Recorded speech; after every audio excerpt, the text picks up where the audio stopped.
Danfara jumɛn de bɛ I like to do ani I like doing?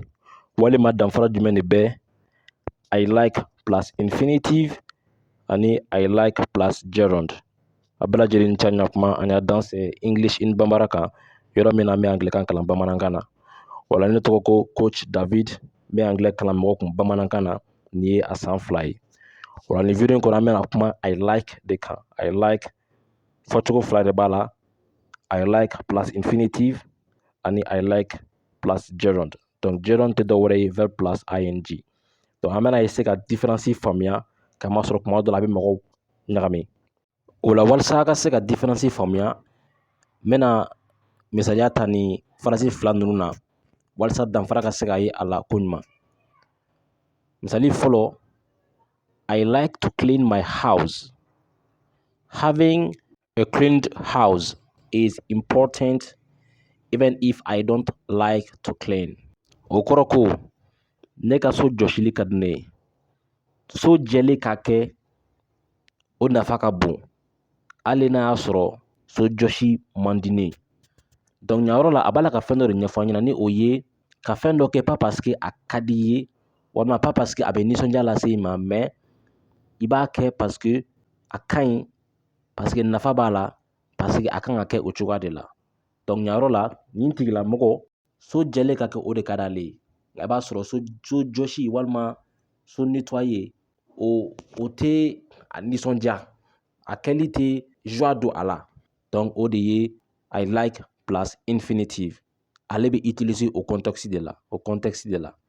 Donc ka fɛn dɔ kɛ pas parce que a kɛli ka di i ye mais i b'a kɛ parce que a kan ka kɛ o cogoya de la walima parce que c'est juste o cogoya de la. Maintenant filanan I like cleaning my house. I really enjoy it. I have pleasure in doing it. Ko ne ka so jɔsili ka di ne ye. I really enjoy it. A ka di ne ye kosɛbɛ. A bɛ nisɔndiya lase ne ma. I have pleasure in doing it. Ko a bɛ nisɔndiya di ne ma wagati min ni ne b'a la k'a kɛ. Donc ɲa yɔrɔ la I like to clean ani I like cleaning a danfara de filɛ nin ye aw ɲɛkɔrɔ tantɔ. I like to clean i bɛ yɔrɔ jɔsi, i bɛ yɔrɔ nettoyer parce que yɔrɔ nettoyer ka ɲi parce que yɔrɔ kan ka lajɛya. Mais i b'a sɔrɔ tu ne prends pas du goût, i tɛ goût sɔrɔ a kɛli la walima a kɛli tɛ i la wasa kosɛbɛ cogo dɔ la. Maintenant I like cleaning o kɛli i b'o jabɔ, o kɛtɔ la i b'o jabɔ, o ka di i ye kosɛbɛ. Donc nin de ye danfara ye I like to clean ani I like cleaning cɛ. N'an ye nin faamuya I like doing ani I like to do c'est la même chose. O la n bɛna misali filanan di walasa halisa faamuyali ɲɛnama ka se ka sɔrɔ. I like to do sports. It's important to be fit. I don't have a choice. Ko sport kɛli ka di ne ye. Ka kɛ forme na o nafa ka bon. Choix tɛ ne bolo. Donc ɲa yɔrɔ la nin ye mɔgɔ dɔ ye min bɛ sport nafa dɔn mais sport kɛli a tɛ a jabɔ. Ça veut dire que il ne prend pas plaisir. A tɛ a jabɔ a kɛtɔ la mais a b'a kɛ parce que a b'a dɔn ka kɛ forme na o ka ɲi. I man ka poids ta. Donc ale b'a kɛ o de kosɔn.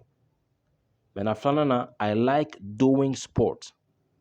I feel great when I'm doing it. Ko sport kɛli ka di ne ye, ne bɛ n yɛrɛ santi ko ɲuman wagati min ni ne bɛ sport kɛ. Donc nin tigilamɔgɔ ale bɛ sport kɛ parce que sport kɛli ka di a ye, a b'a jabɔ. Mais dɔ in na ale t'a jabɔ. J'espère que a ye faamuyali sɔrɔ I like to do and I like doing cɛ. So thank you for watching this video and I hope to see you to the next one. An ce nin video filɛli kɔsɔn an n'a kan bɛn wagati wɛrɛ kɔnɔ. Voilà sani n ka ɲinɛ a bɛ exemple 2 kɛ ni I like plus infinitive ani I like plus gerund. Let's go.